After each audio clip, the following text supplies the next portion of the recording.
नमस्कार दोस्तों। और आज का डिस्कशन शुरू करने से पहले हम जो पिछली बार हमने 3 अंकिक प्रश्न हल करने के लिए दिए थे, चलिए उनका आंसर हम डिस्क्लोज़ कर रहे हैं। आप मैच कीजिएगा।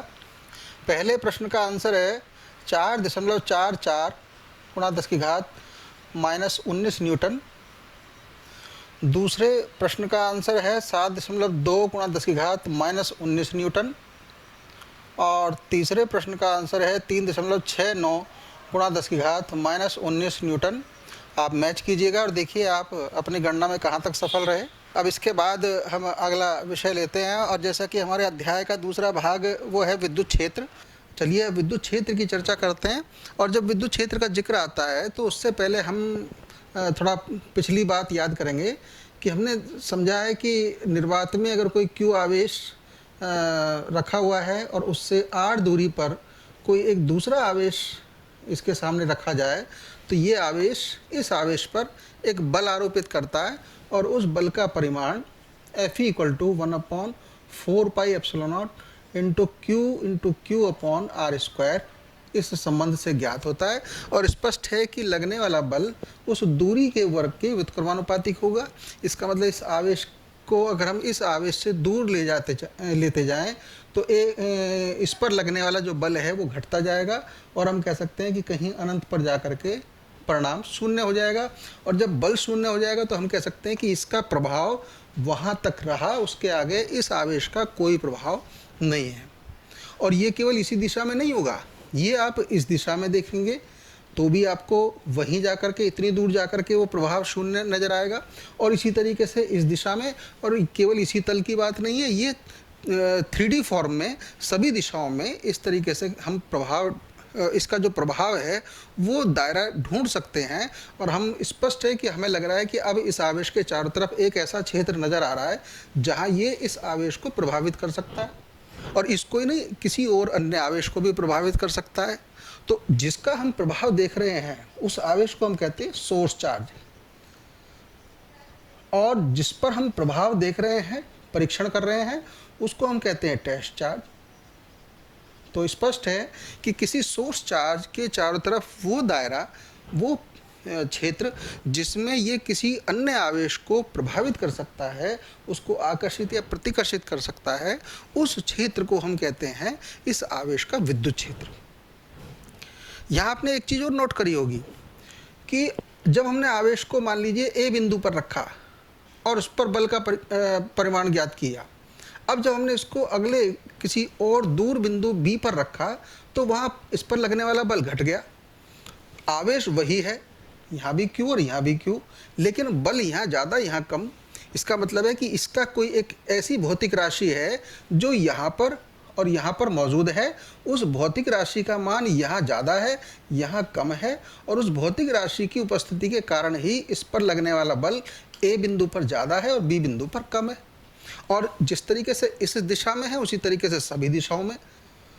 तो उस भौतिक राशि को जिसके कारण इस परीक्षण आवेश के द्वारा एक बल की अनुभूति हो रही है, उसी भौतिक राशि को हम कहते हैं उस आवेश की विद्युत क्षेत्र की तीव्रता, या हम इसको केवल विद्युत क्षेत्र भी कह देते हैं शॉर्ट में, और इसको हम E से प्रदर्शित करते हैं। और यदि विद्युत क्षेत्र की तीव्रता A बिंदु पर EA है और B बिंदु पर EB है तो हम कह सकते हैं कि EA is greater than EB, कि A पर क्षेत्र, इस आवेश का जो प्रभाव है, क्षेत्र का प्रभाव, वो B की तुलना में ज़्यादा है। तो हम इसको वैज्ञानिक भाषा में कहते हैं कि आवेश सोर्स चार्ज के कारण A बिंदु पर विद्युत क्षेत्र की तीव्रता का मान B बिंदु पर क्षेत्र की तीव्रता से ज़्यादा है। और जब बिंदु दर बिंदु विद्युत क्षेत्र की तीव्रता घटती जा रही है तो हम कह सकते हैं उसी के कारण इन पर लगने वाले बल का मान भी घटता जा रहा है। तो हम कह सकते हैं किसी विशेष बिंदु पर, मान लीजिए A बिंदु की हम बात करें, तो विशेष बिंदु पर लगने वाला जो आवेश पर लगने वाला जो बल होगा F, वो उस स्थान पर क्षेत्र की तीव्रता गुणा वो परीक्षण आवेश, यानी कि इस तरीके से हमें कैलकुलेट हो रहा है। अगर हम इसको वेक्टर फॉर्म में लिखना चाहें तो हम कह सकते हैं कि वेक्टर F = Q × E, यानी कि स्पष्ट है कि किसी स्थान पर विद्युत क्षेत्र की तीव्रता और वहाँ रखे परीक्षण आवेश पर लगने वाले बल, इन दोनों में इस तरीके से संबंध है। यहाँ से हम E को डिफाइन कर सकते हैं, E is equal to F upon Q. अगर मैं परिमाण लूँ केवल तो E equal to F upon Q, तो इसका मतलब है कि इकाई आवेश पर लगने वाले विद्युत बल को उस स्थान पर विद्युत क्षेत्र की तीव्रता कहते हैं। और ये जो आवेश है, देखिए यहाँ ये भी ध्यान देने वाली बात है कि जो आप आवेश रख रहे हैं वो उस स्थान पर विद्युत क्षेत्र की तीव्रता ज्ञात करने के लिए हम इस्तेमाल कर रहे हैं। और अगर इसकी वजह से ये आवेश प्रभावित हो गया, क्योंकि ये आवेश इस पर बल लगा रहा है तो ये भी तो बल लगाएगा, और अगर इसकी वजह से ये आवेश प्रभावित हो गया, ये अपने स्थान से हट गया, तो इसका मतलब है इसके कारण जो वहाँ विद्युत क्षेत्र बन रहा था वो भी प्रभावित हो जाएगा। तो वो प्रभावित ना हो उसके लिए इस आवेश के द्वारा इस पर कोई प्रभाव नहीं पड़ना चाहिए। उसके लिए हमें ध्यान रखना चाहिए कि जो परीक्षण आवेश हमने लिया है वो न्यूनतम होना चाहिए, बहुत कम होना चाहिए, और हम कहें कि Q टेंड्स टू 0। उस स्थिति में ही हम इस फॉर्मूले को क्लियर कह सकते हैं कि E equal to F upon Q, उस बिंदु पर विद्युत क्षेत्र की तीव्रता, वहाँ रखे परीक्षण आवेश पर लगने वाले बल और उस आवेश की निष्पत्ति के बराबर होगी। अगर दोनों आवेशों के बीच लगने वाले बल के मान को यहाँ पुट कर दें तो ये हो जाएगा 1/4 pi epsilon naught into Q Q upon R square upon परीक्षण आवेश हमारा क्यू है ही, क्यू से क्यू कैंसिल आउट। इसका मतलब है कि सोर्स चार्ज क्यू के कारण ए बिंदु पर विद्युत क्षेत्र की तीव्रता जो आर दूरी पर है वो 1/4 pi epsilon naught into Q upon R square होगी। और आप देखिए इस सूत्र में आप ये जो हमारा टेस्ट चार्ज था ये नहीं है, इसका मतलब है it is not a function of Q, यानी कि परीक्षण आवेश पर निर्भर नहीं करेगा ई का मान। ई केवल हम परीक्षण आवेश से जांच कर रहे हैं, लेकिन उस आवेश के मान पर निर्भर नहीं करेगा। इस फॉर्मूले से हमें बिल्कुल भी ये निष्कर्ष नहीं निकालना चाहिए कि ई का मान एफ और पी क्यू पर निर्भर करता है, बल्कि उल्टा है, एफ जो है वो क्यू पर निर्भर करता है। तो विद्युत क्षेत्र की तीव्रता केवल किस बात पर डिपेंड करेगी, उस सोर्स चार्ज से उस बिंदु की दूरी यानी कि पोजीशन, और सोर्स चार्ज का मान यानी कि उस आवेश का मान, तो इन बातों पर डिपेंड करती है। इस आवेश से समान दूरी पर अगर हम चारों तरफ बिंदु अंकित करें तो उन सभी बिंदुओं पर विद्युत क्षेत्र की तीव्रता समान होगी। तो इस तरीके से हम विद्युत क्षेत्र की तीव्रता ज्ञात कर सकते हैं। अच्छा, चूंकि विद्युत क्षेत्र की तीव्रता उस बल से निर्धारित हो रही है और बल है एक सदिश राशि, तो इसलिए E भी अपने आप में एक सदिश राशि हुई। और जब सदिश राशि हुई तो इसकी दिशा क्या होगी, तो दिशा का निर्धारण हम करते हैं इस सोर्स चार्ज के आवेश को की प्रकृति देख करके कि अगर ये हमारा सोर्स चार्ज पॉजिटिव है तो इससे दूर की ओर विद्युत क्षेत्र दर्शाया जाएगा, ये दिशा होगी। और अगर ये सोर्स चार्ज हमारा नेगेटिव है तो उस क्षेत्र की दिशा इस आवेश की ओर होगी। इस तरीके से हम विद्युत क्षेत्र की दिशा को इंगित कर देते हैं। हमें इस आवेश के कारण इस बिंदु पर क्षेत्र दिखाना है तो इससे इसको मिलाइए, और चूंकि ये धनावेश है इसलिए इससे दूर की ओर एरो लगा दीजिए, तो ये विद्युत क्षेत्र की दिशा हो जाएगी। अगर ये ऋणावेश है और हमें इस बिंदु पर क्षेत्र पता लगाना है तो आप अब की बार इसको इससे मिला लीजिए और इसकी ओर तीर का निशान लगा दीजिए, तो ये विद्युत क्षेत्र की दिशा हो जाएगी।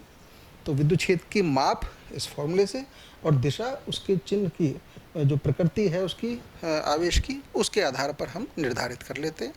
अच्छा, यहाँ तो हमने इस बिंदु पर विद्युत क्षेत्र की तीव्रता एकल आवेश के कारण नापी है अभी, लेकिन अगर इस आवेश के चारों तरफ और भी कुछ और आवेश भी होते जिनके परिमाण भी अलग अलग होते मान लीजिए और उनकी प्रकृति भी अलग अलग होती, तो उस स्थिति में हम इस बिंदु आवेश पर किस तरीके से विद्युत क्षेत्र नापते, आइए उसको समझते। अगर आवेशों का एक निकाय है जिसमें बहुत सारे आवेश हैं, मान लीजिए Q1 Q2 minus Q2 plus Q3 plus Q4 minus Q5, इस तरीके से किसी जगह पर आवेश का वितरण है और हमें इस बिंदु पर विद्युत क्षेत्र की तीव्रता ज्ञात करनी है। ये मान लीजिए कोई पॉइंट P है, तो तरीका वही होगा हमारा कि आप देखिए इसके कारण, इस आवेश के कारण यहाँ से इस बिंदु की दूरी R के आधार पर हम पहले आवेश के कारण विद्युत क्षेत्र की तीव्रता की माप ज्ञात कर सकते हैं, और दिशा हो जाएगी ये धनावेश है इसलिए इससे दूर की ओर, ये हमारा पहला विद्युत क्षेत्र आ गया। इसी तरीके से दूसरा विद्युत क्षेत्र मान लीजिए ये आवेश ये है, तो इसके कारण आपकी बार इसको इससे मिला लीजिए, तो दूरी के आधार पर और आवेश के आधार पर इसका मान और दिशा जो होगी अब की बार इस चूंकि ऋणावेश है इसलिए अपनी ओर हो जाएगी, तो ये हमारा दूसरा वेक्टर हो जाएगा E2। और आप देख रहे हैं कि इसी तरीके से इस आवेश के कारण E3 और E4 के कारण E4 और E5 के कारण अपनी ओर हो जाएगा तो E5। ये आप हर तरह का जो आवेश होगा हमारा, उसके कारण हम दिशाएं निर्धारित कर सकते हैं। और फिर जैसे हमने बलों का संयोजन पढ़ा था, विद्युत बलों का सामूहिक रिजल्ट निकाला था हमने, उसी तरीके से हम इन सब का अगर सदिश योग ले लें तो हर वेक्टर का अपना एक सदिश नियम के आधार पर परिणामी ज्ञात करना हो तो परिणामी विद्युत क्षेत्र हो जाएगा आपका E1 plus E2 plus E3 and so on. और तरीका वही होगा कि हम किसी उस बिंदु पर x अक्ष और y अक्ष की दिशाओं में घटक तोड़ते हुए x अक्ष के घटक और y अक्ष के घटक के आधार पर जैसे हमने बलों का संयोजन किया था उस तरीके से हम परिणामी क्षेत्र ज्ञात कर सकते हैं। और उस स्थिति में इस बिंदु पर जो क्षेत्र होगा, इसका मतलब है कि वो स्पष्ट है कि वो ये बताएगा कि यहाँ पर एकांक परीक्षण आवेश पर कितना बल कार्य कर रहा है। यानी कि यहाँ अगर कोई टेस्ट चार्ज रखते हैं हम जिसका मान इकाई है, तो उस पर लगने वाला परीक्षण आवेश ही इन सब के सिस्टम जो आवेशों का निकाय था उसके कारण उत्पन्न विद्युत क्षेत्र की तीव्रता को व्यक्त करेगा। यानी कि E इक्वल टू फिर दोबारा से नेट जो फोर्स लगेगी अपॉन परीक्षण आवेश, इस तरीके से कैलकुलेट हो सकता है। तो आप चाहे E का मान जो हमने सूत्र तैयार किया था उसके अनुसार या परीक्षण आवेश रखते हुए बल की माप करके और परिणामी बल ज्ञात करके आप परीक्षण आवेश से डिवाइड करके किसी भी तरीके से आप ज्ञात कर सकते हैं। यहाँ हमारे पास दोनों तरह के ऑप्शन होते हैं। अच्छा, यहाँ एक प्रश्न जाग सकता है कि जब हम बल के माध्यम से ही किसी विद्युत आवेश के प्रभाव को हम नाप सकते हैं तो फिर हमें विद्युत क्षेत्र जैसे नए भौतिक राशि के जानने की क्यों आवश्यकता पड़ रही है? वो खुद बल से ही मापी जा रही है। तो विद्युत क्षेत्र का जो महत्व है वो स्टैटिक चार्ज, जहाँ हम स्थिर विद्युतिकी की बात करते हैं वहाँ चाहे हमारे लिए आवश्यक ना हो, लेकिन जब हम विद्युत चुंबकीय फिनोमेना जितनी भी हमारी परिघटनाएं होती हैं, इलेक्ट्रोमैग्नेटिक फिनोमेना, जैसे कि किसी बल्ब से प्रकाश आ रहा है या सूर्य से हमारे पास रोशनी और गर्मी दोनों साथ साथ चल करके आ रही हैं, या एक्स रेज, या आपके जितने भी मोबाइल के कम्युनिकेशन हैं, रडार के कम्युनिकेशन हैं, तो उसमें जो हमारी वेव्स हैं, तो जब हम विद्युत चुंबकीय तरंगों की बात करते हैं तो वहाँ हमारे लिए विद्युत क्षेत्र का सहारा लेना आवश्यक हो जाता है। वहाँ इसकी इम्पोर्टेंस बनती है। इसको एक एग्जाम्पल से समझिए। जैसे कि हमने पढ़ा कि दो आवेश Q1 और Q2 एक दूसरे से r दूरी पर हैं, तो हम सिंपल बता सकते हैं इनके बीच कितना बल काम कर रहा है। लेकिन अगर दोनों ही गतिशील हों और तीव्र गतिशील हों, एक्सेलरेटेड हों त्वरण के साथ, उस स्थिति में बताइए कि इसके द्वारा इस पर लगने वाला बल कितना होगा या हम कैसे मापेंगे। अब यहाँ देखिए, आवेश अगर मैं इसके द्वारा इस पर लगने वाले बल को नाप रहा हूँ तो इसकी गति है और गति के साथ साथ मुझे बल नापना है। तो देखिए, दोनों को काउंट करते हुए कुछ ना कुछ तो टाइम लगेगा वहाँ बल का प्रभाव पहुँचने में। तो वो जो टाइम लग रहा है, वो जो टाइम डिले है, ऐसा तो नहीं है कि उसी तरीके से बल लगेगा जैसे कि स्थिर अवस्था में लग रहा था। तो यहाँ पर उसका प्रभाव इस पर कैसे उत्पन्न हो रहा है, उसमें टाइम डिले क्यों हो रहा है, इसकी जो विवेचना है वो हम विद्युत क्षेत्र के सहारे से लेते हैं। और जब हम विद्युत चुंबकीय तरंगों की बात करते हैं तो वहाँ विद्युत और चुंबकीय दोनों तरंगों के सम्मिलित प्रभाव से ही हमारी विद्युत चुंबकीय तरंगें बनती हैं। दरअसल इस विषय में आप आगे चल के डिटेल में पढ़ेंगे, लेकिन यहाँ हम एक मोटे अनुमान के साथ हम रिजल्ट दे सकते हैं। वो ये कि जब कोई आवेश किसी त्वरण के साथ गतिमान होता है तो उसके कारण विद्युत चुंबकीय तरंगें बनती हैं, उनको हम EM वेव कह देते हैं, इलेक्ट्रोमैग्नेटिक वेव। और वो विद्युत चुंबकीय तरंगें ही उस माध्यम में प्रकाश की चाल के बराबर चाल से आगे बढ़ते हुए उस आवेश तक पहुंचती हैं, जिसकी वजह से उस पर बल लगता है। देखिए, वहाँ हमने विद्युत क्षेत्र का सहारा लिया है। हमने कहा है कि विद्युत क्षेत्र और चुंबकीय क्षेत्र दोनों में सामूहिक परिवर्तन होने के कारण यहाँ विद्युत चुंबकीय तरंगें बन रही हैं, और वो प्रकाश की चाल से गति कर रही हैं। और प्रकाश की चाल से गति करके जितना समय इनको यहाँ पहुँचने में लग रहा है, उतने समय बाद इस पर बल आरोपित हो रहा है। तो इस तरह से विद्युत चुंबकीय परिघटनाओं में हमारे विद्युत क्षेत्र का महत्व बढ़ जाता है। बाकी चाहे हम स्टैटिक कंडीशन में इसको लें या ना लें, आप बल से भी इसकी व्याख्या कर सकते हैं। यहाँ विद्युत चुंबकीय जो जितने भी हमारे इलेक्ट्रोमैग्नेटिक फिनोमेनाज हैं, उनमें इसका अपना एक विद्युत क्षेत्र का अपना एक मैकेनिज्म अलग है। यहाँ देखिए एनर्जी ट्रांसफॉर्म हो रही है। सूर्य से प्रकाश हमारे पास लगभग 8 मिनट से ज़्यादा समय में आता है, तो उस समय की कैलकुलेशन तो वह विद्युत क्षेत्र में होने वाले परिवर्तन के साथ कैलकुलेट करते हैं। तो ये सब विद्युत क्षेत्र के महत्व को दर्शाता है। अच्छा, किसी आवेश या आवेशों के निकाय की वजह से जिस क्षेत्र बन रहा है, जिसमें हम ये कह रहे हैं कि वो क्षेत्र ये बता रहा है कि वहाँ किसी एकांक परीक्षण आवेश पर कितना बल कार्य कर रहा है, तो वो गणितीय विवेचना की बजाय फैराडे ने एक नया कॉन्सेप्ट दिया, और वो दिया विद्युत क्षेत्र रेखाओं का। यानी कि कल्पना की गई कि विद्युत क्षेत्र के चारों, किसी विद्युत आवेश के चारों तरफ जो हम विद्युत क्षेत्र की कल्पना करते हैं, उसको हम रेखाओं के द्वारा भी निरूपित कर सकते हैं। हालांकि फैराडे ने उनको विद्युत बल रेखाएं कहा था, लेकिन जब चुंबकीय क्षेत्र का जिक्र आता है तो वहाँ बल रेखा शब्द थोड़ा सा कभी कभी कन्फ्यूज कर जाता है, तो इसलिए यहाँ बल रेखा शब्द की बजाय हम क्षेत्र रेखा कहना ज़्यादा पसंद करेंगे। तो किसी भी आवेश के या आवेश के निकाय के चारों तरफ विद्युत क्षेत्र जो बनता है, वो उसको हम विद्युत क्षेत्र रेखाओं के रूप में निरूपित कर सकते हैं। आइए उसको समझते हैं। विद्युत क्षेत्र रेखाएं समझने के लिए ये समझिए कि जैसे कि मान लीजिए कोई एक क्यू आवेश है हमारा, और ये किसी बिंदु पर रखा हुआ है निर्वात में, तो इस बिंदु पर अगर हम क्षेत्र नापें तो हमने पीछे पढ़ा है कि भाई E equal to 1/4πε0 into Q upon R square. तो E का मान R पर डिपेंड करेगा, तो यहाँ दूरी बढ़ते जाने पर E का मान घटता जाएगा। अब चूंकि वर्ग के व्युत्क्रमानुपातिक है, इसलिए तेजी से घटेगा। तो उस मान को अगर मैं एक वेक्टर के रूप में परिमाण के साथ दर्शाऊं, तो मान लीजिए इस बिंदु पर क्षेत्र ज़्यादा है, तो मैंने उसको इतनी बड़ी दूरी से वेक्टर से दिखाया। अगले बिंदु पर इससे कुछ कम है, तो मैंने इस तरह से दिखाया, और कम हुआ। और इस तरीके से मापांक के आधार पर मैं अगर इसको दिखाऊं और इन सबको मिलाऊं, तो आप देखिए कि एक काल्पनिक रेखा नजर आ रही है जो उस धन आवेश से दूर की ओर इंगित है। और इसी तरीके से इस दिशा में भी कह सकते हैं हम, और इसी तरीके से इस दिशा में, और इसी तरीके से सभी दिशाओं में। तो ये जो रेखाएं हमको नजर आ रही हैं, जिसमें कोई परीक्षण आवेश बल का अनुभव कर रहा है जिस दिशा में, उन सब दिशाओं की अगर कल्पना करें तो हमें ऐसा लगेगा जैसे कि बल्ब जलाने पर सभी दिशाओं में प्रकाश किरणें निकली। उसी तरीके से आवेश रखते ही उसके चारों तरफ विद्युत क्षेत्र रेखाओं के रूप में क्षेत्र जो है वो निरूपित होने लगा।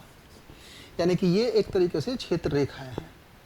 अब इन क्षेत्र रेखाओं के माप के आधार पर ही हम विद्युत क्षेत्र की माप कर सकते हैं।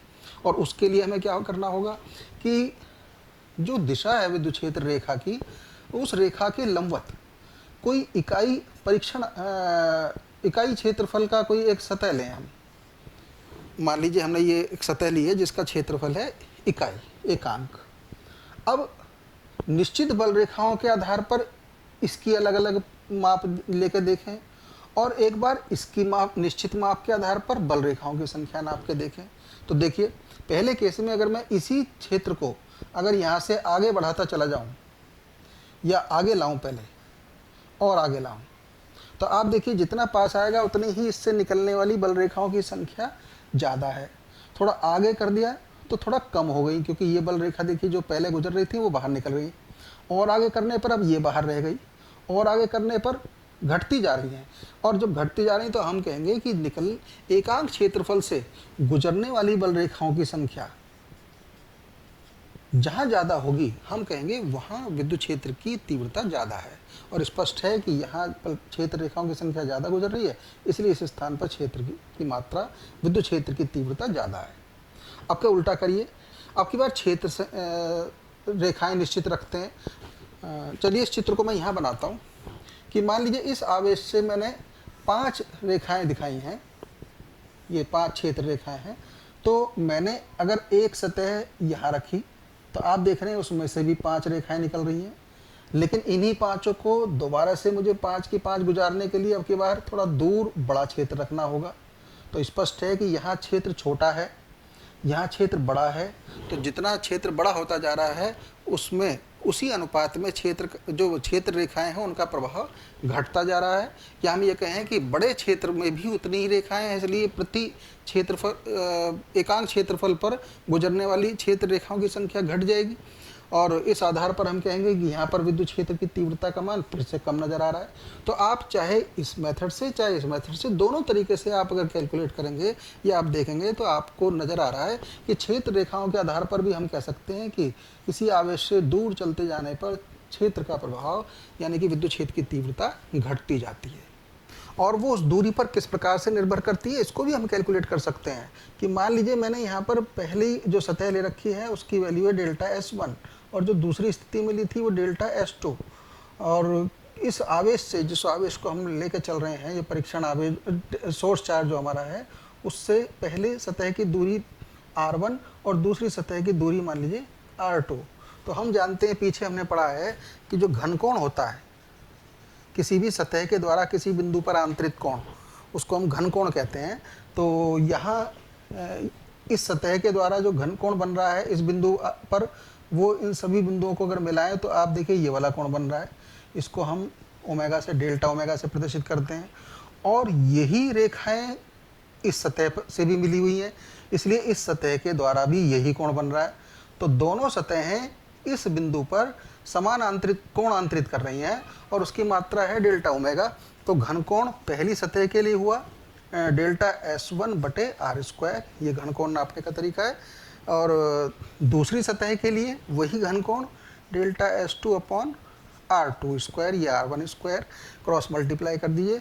इसका मतलब डेल्टा S1 हो जाएगा आपका R1 स्क्वायर डेल्टा ओमेगा और डेल्टा S2 हो जाएगा आपका R2 स्क्वायर डेल्टा ओमेगा। और जब आपके दोनों सतहों के मान आ गए तो प्रति एकांक क्षेत्रफल से गुजरने वाली रेखाओं की संख्या, अगर ये संख्याएं जैसे मैंने 5 दिखाई थी, अगर मैं इनको n कहूँ तो प्रति एकांक क्षेत्रफल से गुजरने वाली बल रेखाओं की क्षेत्र रेखाओं की संख्या कितनी हो जाएगी, n अपॉन उस सतह का मान। और आप देखिए कि यहाँ पर पहले केस में जो आपकी संख्या आएगी वो होगी n upon R1 square delta omega, और दूसरे केस में n upon R2 square delta omega. और n तो दोनों सतहों से बराबर गुजर रही हैं, डेल्टा ओमेगा दोनों सतहें बराबर बना रही हैं। तो स्पष्ट दिख रहा है कि ये जो संख्या है एकांक क्षेत्रफल से गुजरने वाली क्षेत्र रेखाओं की संख्या, ये दूरी के वर्ग के व्युत्क्रमानुपातिक है। उसी प्रकार से जैसे क्षेत्र दूरी के वर्ग के व्युत्क्रमानुपातिक होता है, और वो उस दूरी पर किस प्रकार से निर्भर करती है, इसको भी हम कैलकुलेट कर सकते हैं कि मान लीजिए मैंने यहाँ पर पहली जो सतह ले रखी है उसकी वैल्यू है डेल्टा S1 और जो दूसरी स्थिति में ली थी वो डेल्टा S2, और इस आवेश से, जिस आवेश को हम लेकर चल रहे हैं, ये परीक्षण आवेश सोर्स चार्ज जो हमारा है, उससे पहले सतह की दूरी R1 और दूसरी सतह की दूरी मान लीजिए R2। तो हम जानते हैं, पीछे हमने पढ़ा है कि जो घनकोण होता है किसी भी सतह के द्वारा किसी बिंदु पर आंतरित कोण, उसको हम घनकोण कहते हैं। तो यहाँ इस सतह के द्वारा जो घनकोण बन रहा है इस बिंदु पर, वो इन सभी बिंदुओं को अगर मिलाएं तो आप देखिए ये वाला कोण बन रहा है। इसको हम ओमेगा से, डेल्टा ओमेगा से प्रदर्शित करते हैं, और यही रेखाएं इस सतह से भी मिली हुई हैं, इसलिए इस सतह के द्वारा भी यही कोण बन रहा है। तो दोनों सतहें इस बिंदु पर समान आंतरिक कोण आंतरित कर रही हैं और उसकी मात्रा है डेल्टा ओमेगा।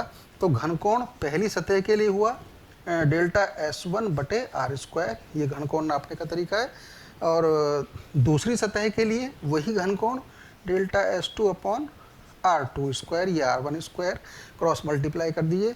इसका मतलब डेल्टा S1 हो जाएगा आपका R1 स्क्वायर डेल्टा ओमेगा और डेल्टा S2 हो जाएगा आपका R2 स्क्वायर डेल्टा ओमेगा। और जब आपके दोनों सतहों के मान आ गए तो प्रति एकांक क्षेत्रफल से गुजरने वाली रेखाओं की संख्या, अगर ये संख्याएं जैसे मैंने 5 दिखाई थी, अगर मैं इनको n कहूँ तो प्रति एकांक क्षेत्रफल से गुजरने वाली बल रेखाओं की क्षेत्र रेखाओं की संख्या कितनी हो जाएगी, n अपॉन उस सतह का मान। और आप देखिए कि यहाँ पर पहले केस में जो आपकी संख्या आएगी वो होगी n upon R1 square delta omega, और दूसरे केस में n upon R2 square delta omega. और n तो दोनों सतहों से बराबर गुजर रही हैं, डेल्टा ओमेगा दोनों सतहें बराबर बना रही हैं। तो स्पष्ट दिख रहा है कि ये जो संख्या है एकांक क्षेत्रफल से गुजरने वाली क्षेत्र रेखाओं की संख्या, ये दूरी के वर्ग के व्युत्क्रमानुपातिक है। उसी प्रकार से जैसे क्षेत्र दूरी के वर्ग के व्युत्क्रमानुपातिक होता है, इसका मतलब है दूरी बढ़ने के साथ साथ एकांक क्षेत्रफल से गुजरने वाली क्षेत्र रेखाओं की संख्या घटने के कारण हम कह सकते हैं कि आवेश से विद्युत आवेश के कारण उत्पन्न विद्युत क्षेत्र की तीव्रता भी घटती जाती है। तो इस तरीके से हम क्षेत्र रेखाओं के द्वारा विद्युत क्षेत्र की माप या विद्युत क्षेत्र के बारे में जानकारी ले सकते हैं।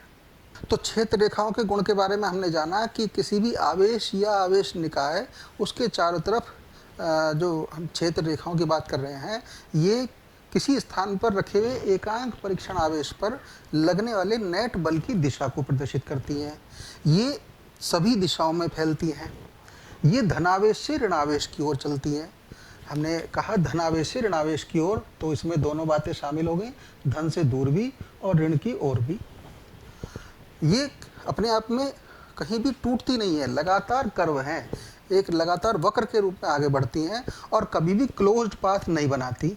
यानी कि कहीं से अगर क्षेत्र रेखा शुरू हुई है तो वो कभी भी वापस उस बिंदु पर लौट करके नहीं आएगी। जैसा कि अगर ये तो एकल आवेश के लिए हमने पीछे पढ़ा था, लेकिन अगर संयुक्त आवेश है तो हम वहाँ पर क्षेत्र रेखाओं को देखिए किस तरीके से दर्शाएंगे। मान लीजिए दोनों धनावेश हैं हमारे पास, तो आप देखिए हम धन से और ये धन आवेश दोनों एक दूसरे को प्रतिकर्षित करेंगे, तो बल रेखाएं जो हैं हमारी क्षेत्र रेखाएं वो एक दूसरे से दूर जाने की प्रयास करेंगी, तो यहाँ पास आते आते ये दूर हो जाएंगी।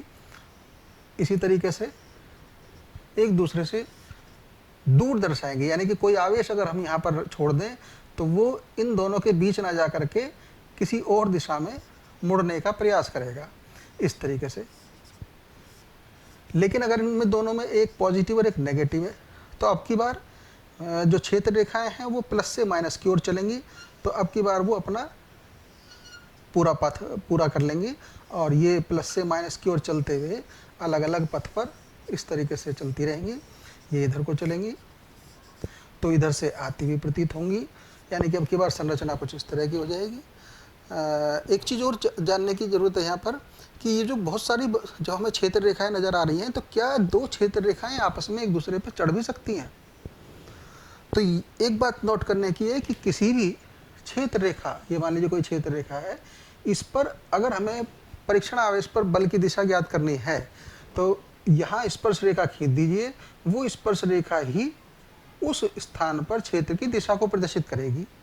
और अगर दो क्षेत्र रेखाएं एक दूसरे को काट रही हैं, मान लीजिए हमने माना कि काट रही हैं, तो उस बिंदु पर आप इस रेखा के अनुसार अगर बल की दिशा ज्ञात करना चाहेंगे उस परीक्षण आवेश पर, तो इस पर स्पर्श रेखा खींचेंगे तो इस दिशा में बल आरोपित होगा, और दूसरी जो रेखा आ रही है इसी बिंदु से उसके अनुसार तय करेंगे, तो यहाँ स्पर्श रेखा खींचेंगे तो बल की दिशा ये होगी। इसका मतलब है इस आवेश पर दो दिशाओं में बल आरोपित होंगे, जिसके कारण इसकी दो दिशाओं में गति संभव है, जो कि असंभव है। और जब दो दिशाओं में गति असंभव है तो हम कह सकते हैं कि इसका मतलब दो रेखाएं कभी भी एक दूसरे को नहीं काट सकती। तो ये विद्युत क्षेत्र रेखाओं की कुछ विशेषताएं हैं। अच्छा, जब हम क्षेत्र रेखाओं की संख्या की बात करते हैं, यह एक शब्द आता है संख्या, तो संख्या कोई निश्चित नहीं है। आप अगर 5 रेखाएं पास पास खींच सकते हैं तो फिर उन्हीं रेखाओं के बीच में किसी लेंस के द्वारा आप दोबारा से और भी रेखाएं खींच सकते हैं, और जब लेंस से खींच लेंगे तो फिर माइक्रोस्कोप से और ज़्यादा रिजोल्यूशन वाले माइक्रोस्कोप से आप और भी रेखाएं खींच सकते हैं। इसका मतलब है रेखाएं खींचने की कोई सीमा नहीं है। तो हम क्या करते हैं, वह रेखाओं का घनत्व लेते हैं, रेखाओं के घनत्व के आधार पर ही हम उस स्थान पर क्षेत्र की तीव्रता निर्धारित करते हैं। तो किसी सतह से कुल मिलाकर कितना क्षेत्र गुजर रहा है, किसी सतह से विद्युत क्षेत्र का कितना मान पास हो रहा है, उसको हम एक नए फैक्टर से कैलकुलेट करते हैं, उसे कहते हैं विद्युत फ्लक्स। तो विद्युत फ्लक्स और इसी के साथ साथ समान मात्रा के दो आवेश जिस उनसे बने हुए एक निकाय जिसको हम विद्युत द्विध्रुव या इलेक्ट्रिक डाइपोल कहते हैं, अगली बार उस पर चर्चा करते हैं।